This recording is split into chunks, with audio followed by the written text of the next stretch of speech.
So you're going to transition your mind to see what other opportunities do I have, right or wrong. Okay, so transitioning your mindset, what's that says? Success comes to those who are success conscious. What does that mean? And my lady right here, you said success. What does that mean, success? Well, to me, success means accomplishing like a goal that I've set for myself. Not just because I'm successful in one thing doesn't mean I'm successful overall. Okay. Because I have multiple goals. Okay.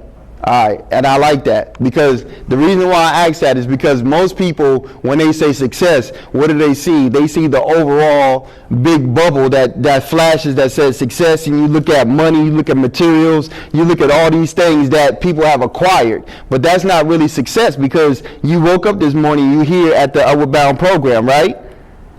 Is this not successful? So once you finish this program, did you not achieve a level of success in your life?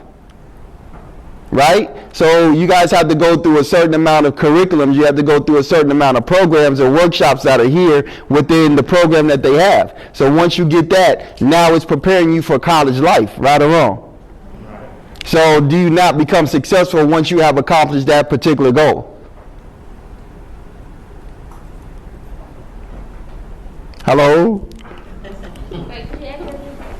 Yes, ma'am. I said, being to the fact that you're in this program right here with the curriculums and the different workshops that you have to go through, in order to really like complete this particular program, are you not successful as far as like once you finish this? Because they're setting you up for college, right? They're giving you the college experience so that you can go on and you can be that criminal defense attorney, correct?